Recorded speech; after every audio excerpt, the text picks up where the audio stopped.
दोस्तों नमस्कार। दोस्तों, जिक्र अगर चांद का हो लेकिन चर्चा छिड़ जाए चांद पर लगे दाग की, या फिर जिक्र करें हम चकाचौंध का और बात होने लगे उस चकाचौंध के पीछे की अंधेरे की, बेहद डरावना होता है इस तरीके से संवाद करना। और शायद यह डरावना पल मौजूदा वक्त में कहीं ज्यादा और डराता है जब इस देश के भीतर नहीं बल्कि दुनिया भर में वह तमाम लोग जो जिंदगी में तमाम चकाचौंध देख चुके हैं, जिनकी उड़ानें शायद दुनिया के मानचित्र से भी बड़ी हो गई हो, ऐसे लोग भी आज अपने आप में अकेले हैं, बेबस हैं, संवाद बनाने की परिस्थिति में नहीं है, रिश्तों से दूर हैं। बहुत सारे लोग ऐसे दुनिया में मौजूदा वक्त में आपको फंसे हुए मिल जाएंगे। लेकिन आज जब खबर आती है सुशांत सिंह राजपूत के खुदकुशी की, तो यह शायद एक डराने वाला सच है। डराने वाला सच इसलिए कहीं ज्यादा है क्योंकि बॉलीवुड के भीतर के चकाचौंध के भीतर के अंधेरे की पुरपेंच गलियों का जिक्र कोई पहली बार नहीं है, बार बार हुआ है। और जब बीते 50-60 बरस के जब आप पन्नों को खोलना शुरू करेंगे तो आपकी हथेलियों में ऐसे ऐसे कलाकारों का जिक्र होगा, ऐसे ऐसे फनकारों का जिक्र होगा, ऐसे ऐसे डायरेक्टर्स, प्रोड्यूसर्स का जिक्र हम आपसे कर देंगे जिसको लेकर आप चौंक जाएंगे। लेकिन जब आप मुंबई में खड़े होते हैं तो आपको गोल्डन नेकलेस दिखाई देता है, उसकी रोशनी दिखाई देती है, उसके भीतर का उजियारा इतना शानदार होता है कि कोई भी व्यक्ति जब वहां खड़े होता है तो वो खुद को सिल्वर स्क्रीन पर 40 फीट से ज्यादा बड़ी परिस्थितियों में देखते हुए 2 से 3 घंटे के फिल्म में पोएटिक जस्टिस करते हुए खूब पैसा कमाने की सोच के साथ बड़ा हो जाता है। और उसके लिए जिंदगी के मायने अपने देश के भीतर कम होते हैं, वो दुनिया भर को रौंदना चाहता है, अपने तरीके से जीता है। चाहे वह घूमने निकल जाए तो स्विट्जरलैंड में होगा, इश्क कर रहा हो तो दुनिया के किसी दूसरे छोर पर होगा।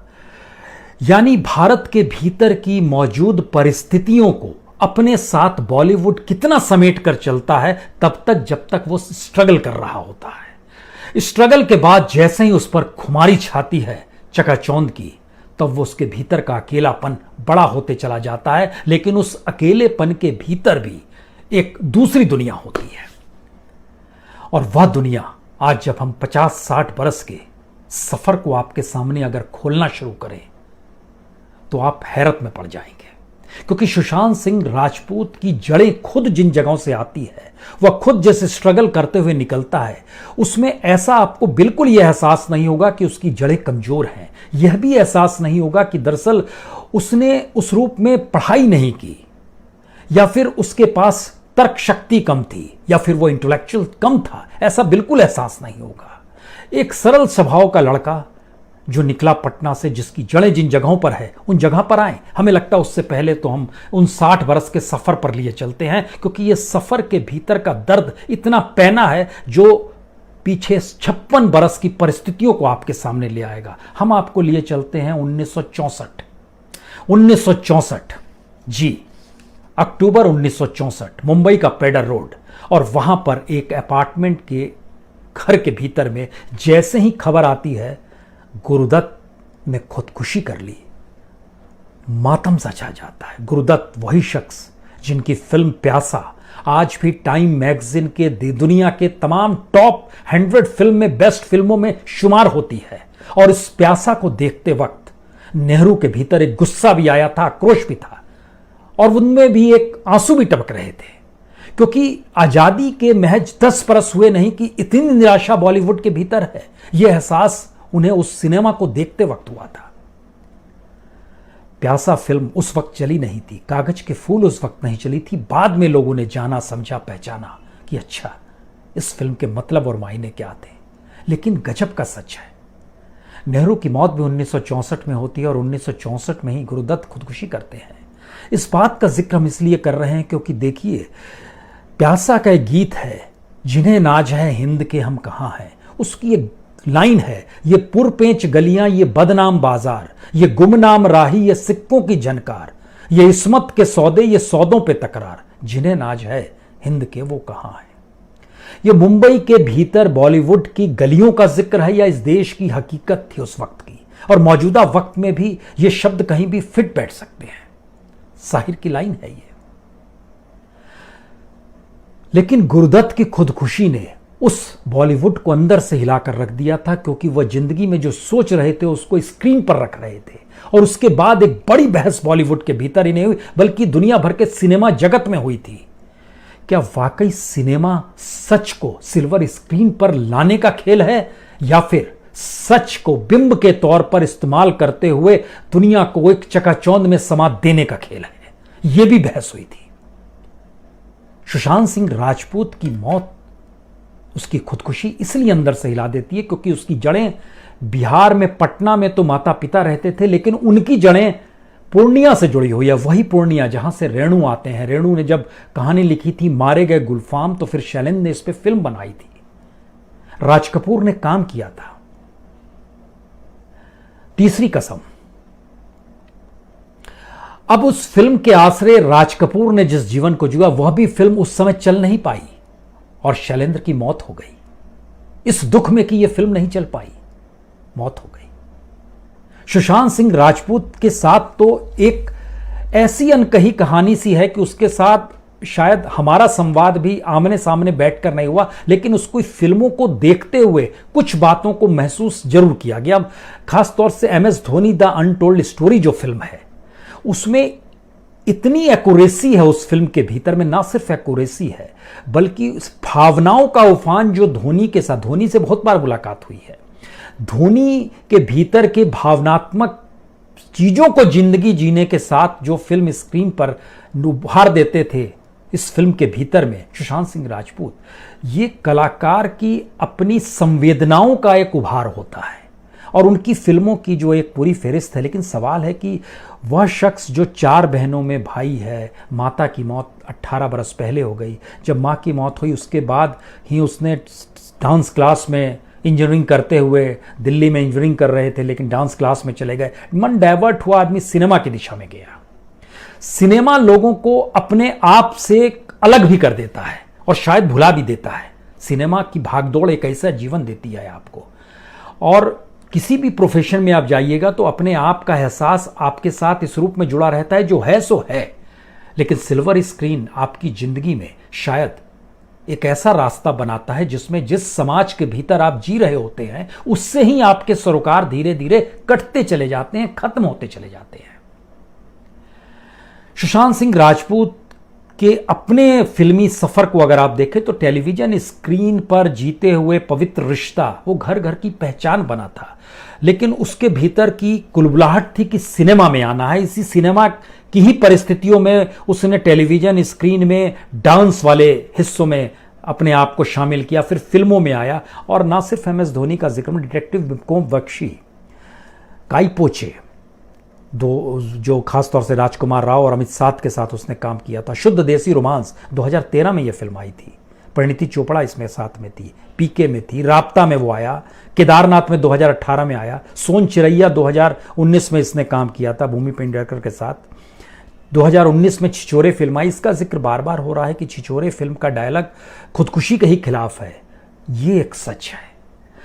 मौजूदा वक्त में सिनेमा न सिर्फ समाज से हटकर हो गया है बल्कि सिनेमा में काम करने वाले लोगों का जीवन भी उस समाज से इतर हो गया है जिस समाज के भीतर ही उनकी रिहाइश भी है, और यह कहीं ना कहीं उसको अलग काट देता है। सुशांत सिंह राजपूत की जो आखिरी तस्वीर आई है जिसमें वह बिछौने पर लेटे हुए हैं, जो मौत के बाद की तस्वीर आई है, वो बेहद दर्दनाक है। वो इसका एहसास कराती है कि व्यक्ति कितना अकेला है। सवाल यह नहीं कि डिप्रेशन में था या कौन सी परिस्थिति होगी, क्योंकि भारत परिवार की दृष्टि से जाना जाता है, सामूहिकता के बोध के साथ जाना जाता है, लेकिन धीरे धीरे हम लोग एकाकी होते जा रहे हैं।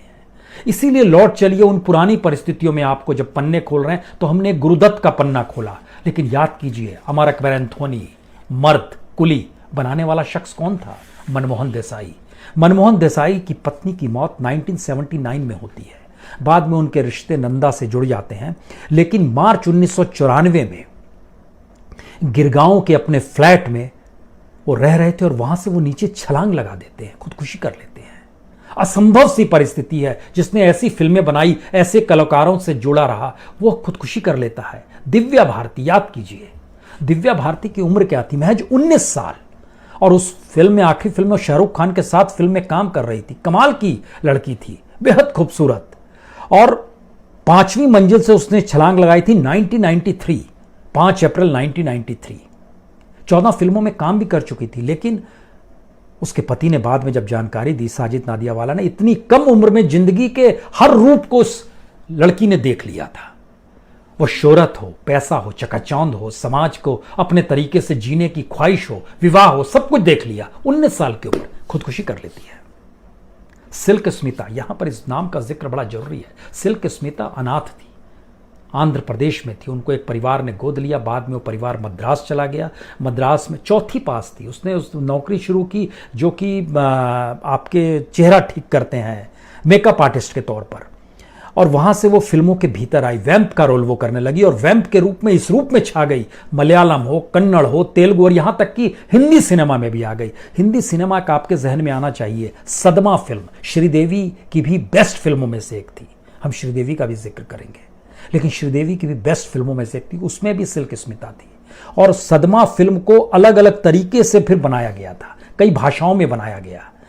लेकिन उसने जो तमाम जिंदगी जी, वो महिला भी 1996 में चेन्नई के अपने फ्लैट में मृत पाई गई। आप सोच रहे होंगे कौन सी ये महिला है। जो नई पीढ़ी के लोग हैं वो ध्यान रखें कि जो डर्टी पिक्चर बनी है वो सिल्क स्मिता पर ही बनी है, जिसमें विद्या बालन को नेशनल फिल्म अवार्ड मिला बेस्ट कलाकार का। वो सिल्क स्मिता की फिल्म थी। और ये फिल्म सिल्क स्मिता को जितनी पहचान अपनी फिल्मों में काम करते हुए उस रूप में नहीं मिली, उतनी डर्टी पिक्चर के जरिए इस रूप में पहचान मिली कि उस फिल्म को जब अलग अलग भाषाओं में दिखाया गया, 2013 में लेकर आया गया कन्नड़ में, और उसमें सिल्क स्मिता का रोल किया वीणा मलिक ने, जो कि पाकिस्तान की एक्ट्रेस है। उसके बाद मलयालम में फिल्म बनी, उसमें सना खान ने काम किया। तो ये, और लेकिन वह भी अपने तौर पर उसने भी खुदकुशी के लिए, उसने कई हिंदी फिल्मों में काम किया। लेकिन एक ऐसी परिस्थितियों के बीच में कई नाम जहन में आते हैं। एक रिम कपाड़िया, डिंपल कपाड़िया की सबसे छोटी बहन, लंदन में 2000 में मृत पाई गई थी। उन्होंने भी एक फिल्म में काम किया था, फिल्म हवेली थी, जिसमें राकेश रोशन और मार्क जुबैर हुआ करते थे। नफीसा जोसेफ, कैसे भूल सकते हैं इसे आप। MTV की मशहूर विजे और मॉडलिंग की दुनिया में नाम, और तो और 97 याद कीजिए, फेमिना मिस यूनिवर्स, और उस साल मिस यूनिवर्स के फाइनलिस्ट में पहुंची थी नफीसा जोसेफ। लेकिन वर्सोवा के फ्लैट पर शव जो है पंखे से लटकता हुआ मिला था सन 2004 में। और उनकी एक मित्र थी कुलजीत रंधावा, वह टूट गई थी उसके बाद। लेकिन उसने लगातार फिल्मों में फिर अपने आप को जोड़ा, और बाई चांस नाम की एक फिल्म थी 2006 में जिसकी शूटिंग पूरी हुई। उसके बाद स्टार 1 पर एक सीरियल आ रहा था स्पेशल स्क्वाड, उसमें वो लीड रोल में थी। लेकिन उसी बरस उसका शव भी उसके अपने फ्लैट में पंखे से लटकता हुआ ठीक उसी तरीके से मिला जैसे नफीसा का मिला था। कैसे भूल सकते हैं आप। और याद कीजिए जिया खान फिल्म निशब्द 2006-07 की फिल्म है, 2013 में उसने भी खुदकुशी कर ली। उसकी खुदकुशी का मामले के पीछे प्रेम है। प्रेम का मामला अभी भी अदालत में चल रहा है कि प्रेम करने वाले ने उसको उकसाया। यहाँ नामों का जिक्र करने की जरूरत नहीं है, उसने आमिर खान के साथ भी काम किया। लेकिन इतनी कम उम्र में तमाम चीजें पाने के बाद क्या ख्वाहिश मर जाती है, और या फिर जिंदगी में सब कुछ पा लेना है, यह ख्वाहिश जाग जाती है? कुछ भी आप कह सकते हैं, क्योंकि प्रत्युषा बनर्जी बालिका वधू की लड़की, वही तो पहचान थी घर घर की, डिप्रेशन में चली गई। और उसके बाद जो अलग अलग कहानियां आने लगी वो बेहद डराने वाली थी। क्या चाहिए था जीवन में? इसका मतलब है कि भारत के समाज के भीतर का जो जीवन है वह जीवन बॉलीवुड के लोग एक हद तक तो जीते हैं जब तक स्ट्रगल कर रहे होते हैं, उसके बाद उसके आगे निकल जाते हैं, और वह जिंदगी उसको कहीं ना कहीं अकेली दिशा में ले जाती है। और यह एक ऐसी परिस्थिति है जिसमें व्यक्ति कितना अकेला होते चला जाता है। यह एहसास हमें लगता है श्रीदेवी के साथ भी जोड़ना चाहिए। श्रीदेवी की मौत डूबने से हुई कहा गया, लेकिन श्रीदेवी बाथरूम के उस टब में डूबी थी जिसमें मौत होना है, उसको लेकर भी कई सवाल थे। और श्रीदेवी का जो पूरा का पूरा फिल्मी कैरियर देखिए, उसकी जिंदगी की जो भी उतार चढ़ाव की परिस्थितियां थी, उन्हें जब जीना शुरू करेंगे तो फिर आपके जहन में सवाल आएगा कि क्या वाकई मौजूदा वक्त में बॉलीवुड के भीतर अंधेरा इतना घना है, या फिर वहां की सामाजिक आर्थिक परिस्थितियां व्यक्ति को इतना अलग थलग कर देती है, जहां पर वह सिर्फ अपने लिए होता है, अपने ही के साथ होता है और अपने साथ ही वो जीता मरता है। क्या यह स्थिति होती है? क्योंकि यह स्थिति शायद बहुत सारे एहसासों को जिलाती है। अभी हाल में हम देख रहे थे राज कपूर का वो आखिरी इंटरव्यू, जब उन्हें दादा साहब फाल्के अवार्ड दिया जा रहा था तो दूरदर्शन के लोग उनके होटल के कमरे में पहुंचे थे और उनका इंटरव्यू करने पहुंचे थे और वो टेलीफोन पे किसी से बात कर रहे थे। उसमें बता रहे थे हाँ मैं दिल्ली आ गया हूँ और दादा साहब फाल्के अवार्ड मिलेगा मुझे। उसके बाद उन्होंने इंटरव्यू वाले ने पूछा क्या महसूस करते हैं, क्या स्थिति है। उन्होंने बोला कि मैं कुछ बरस पहले ही मेरे पिता पृथ्वीराज कपूर को दादा साहब फाल्के अवार्ड मिला था, उनकी मृत्यु हो गई थी और मैं उसे लेने आया। लेकिन मैंने ये नहीं सोचा था कि मैं भी आज खुद अपने लिए लेने आऊंगा। और संयोग देखिए, वो संयोग है। राज कपूर की मौत उसी समय होती है जब उन्हें दादा साहब फाल्के अवार्ड दिया जा रहा था, जिस फंक्शन में, उस फंक्शन में ही उनकी तबीयत बिगड़ती है। वो मंच तक नहीं जा पाते हैं, मंच से उनको अवार्ड देने नीचे आना पड़ता है चीफ गेस्ट को। यह संयोग है। लेकिन बॉलीवुड के भीतर का जो घना अंधेरा है, या फिर हर उस चकाचौंध के भीतर का जो घना अंधेरा है, जो कि भारतीय समाज के भीतर के उस सच से दूर होता चला जाता है जहां पर वो व्यक्ति महसूस करता है कि वो कोई भी उड़ान भर सकता है। मेरे ख्याल से मौजूदा वक्त शायद 2020 इसलिए महत्वपूर्ण है क्योंकि कमोवेश जितनी भी रईसी थी इस देश के नहीं बल्कि दुनिया भर के उन तमाम लोगों की जो पैसे के जरिए रईसी दिखाते थे, आज की तारीख में वो अपने घरों में कैद हैं और वो सफर नहीं कर सकते हैं। बॉलीवुड के लोग गर्मियों की छुट्टियों में, जो मौजूदा वक्त में चल रहा है, इस दौर में तो पूरा बॉलीवुड खाली हो जाता था, शूटिंग्स बाहर होती थी, हर कोई बाहर चला जाता था। लेकिन पहली बार हर कोई इस देश के भीतर अपने घरों में मौजूद है। हमें लगता है मौजूदा वक्त शायद आने वाले वक्त के लिए मौजूदा इतिहास को बिल्कुल नए शब्दों में लिख रहा है। और शायद अब बॉलीवुड के भीतर की चकाचौंध, जो कल तक बाजार अर्थव्यवस्था के तहत, जिसमें खूब खरीद करनी है, खूब पैसा लुटाना है, अपने तरीके से जीना है, चार्टर्ड से कहीं भी निकल जाना है, आज अमेरिका में है, कल लंदन में है, परसों स्विट्जरलैंड में है, फिर कहीं ऑस्ट्रेलिया होंगे, फिर कहीं ग्रीस होंगे, यह सब सोच आप तमाम संवाद में जब बॉलीवुड के साथ बैठेंगे, बहुतों के बीच से ये निकल कर आएगी। लेकिन आखिरी संवाद कहां आकर ठहरता है, इसके लिए हमें लगता है फिर आपको याद करना होगा गुरुदत्त को। लौट चलिए उसी लाइन में जहां इस बात का वो जिक्र करते हैं, देखी जमाने की यारी बिछड़े सभी बारी बारी। इसकी एक लाइन है,